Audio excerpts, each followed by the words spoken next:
The cell cycle are the events that happen from one cell division to the next cell division in eukaryotes.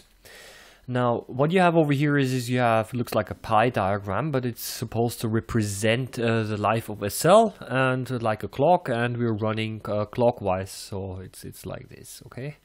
So, and the blue area over here should represent the time that the cell spends in interphase. So I'm going to label this with interphase.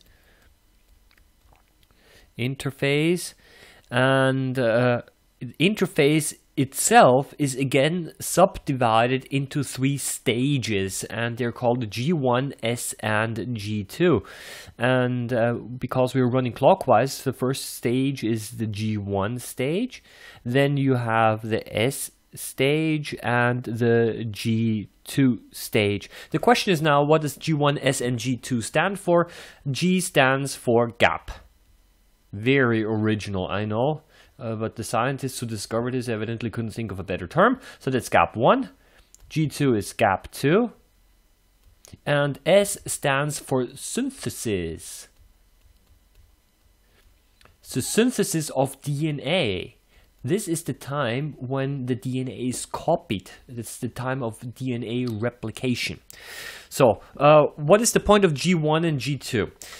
In G1, the cell is chemically active, of course, and is producing proteins. It is growing in size, and some cells never progress beyond the G1 stage because they don't divide anymore. They finish dividing and they do not feel like dividing anymore, so they simply stop in the G1 phase.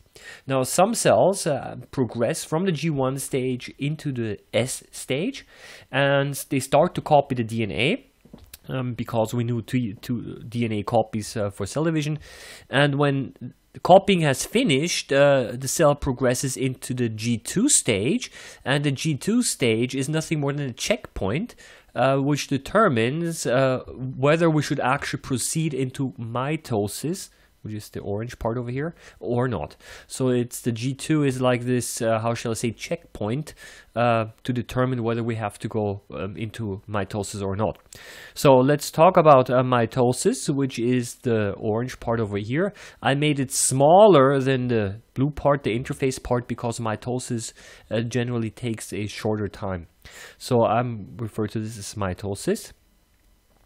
And mitosis is subdivided again into 4 parts, 4 phases: prophase, metaphase, anaphase, telophase. I explained these in detail in a different video, but I'm also going to label this over here. So I'm going to draw this. This is prophase, metaphase, anaphase, and telophase. And at the very end of telophase, we have cytokinesis. It's a very thin part over here. This is supposed to be cytokinesis, which still belongs to telophase, of course. But after cytokinesis, we have 2 cells, and these 2 cells then start again in interphase and go into the G1 stage. And it basically cycles like that. That's basically there is all that I have to say over here. Just a side piece of side information why this is relevant, because folks who are doing research, cancer research, they're dealing with a cell cycle all the time. They basically want to stop a tumor cell from progressing past the G1. They say, okay, if we want to stop the tumor, then we somehow have to block the cell going past the G1 or the G2 stage. And so they're trying to develop drugs and chemicals that are able to do that. So folks who are in cancer research are dealing with the cell cycle on an everyday basis. So we move on now. The cell cycle is controlled chemically, of course, like pretty much everything in a cell. And the substances which are responsible for controlling the cell cycle are called cyclins. So cyclins are substances, and what they which control the cell cycle, and what they do is the following. If these are the cyclins over here, I'm just going to draw a little circle. It's a cyclin. And these cyclins, what they do is they activate, they bind to so-called cyclin-dependent kinases. These are enzymes. I'm just going to draw it a little bit different. Cyclin-dependent kinase, they become active. And these cyclin-dependent kinases, they again activate other proteins in the cell. So these are other important enzymes and proteins. And these proteins now control cell division. Control cell division. So what you see over here is you see that one substance activates the next substance, activates the next substances, and then they do something. And it's like a cascade of events. So it should simply illustrate to you that cyclins are the very foundation of the whole thing, and that the cell cycle and cell division is essentially controlled by a chemical process. Now the interesting thing is that these cyclins were accidentally discovered. The guy called Tim Hunt, he got the Nobel Prize together with some other people in 2001 for having discovered these cyclins.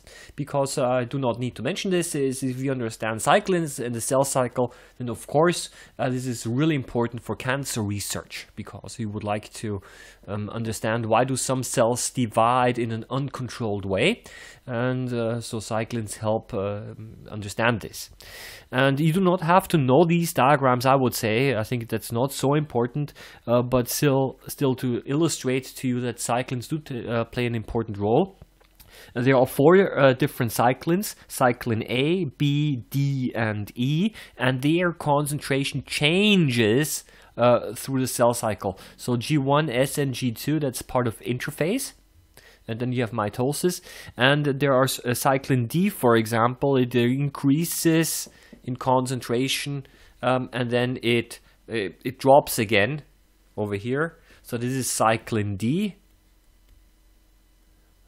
And then you have another cyclin, cyclin E, which is very in high concentration around the S phase. Then you have cyclin A, which is high concentration around the G2 phase. And then you also have cyclin B, which is towards the beginning, and then it drops rapidly at the beginning of mitosis. Now I think it's not so important to, and these drawings are not nice anyway. I think it's not so important to know when which cyclin is most active, but I think it is important to understand that the concentration of these cyclins changes throughout the cell cycle, and that basically because the cell cycle is controlled in a chemical way.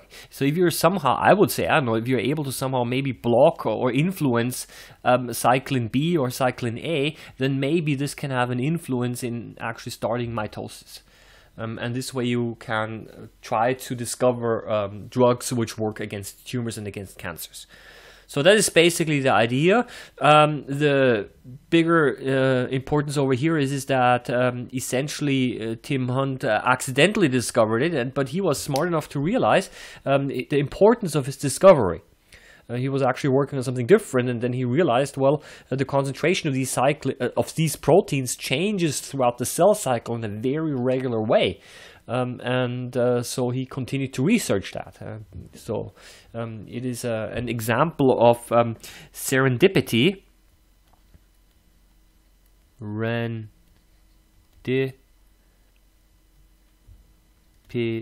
And a serendipity is basically a lucky coincidence.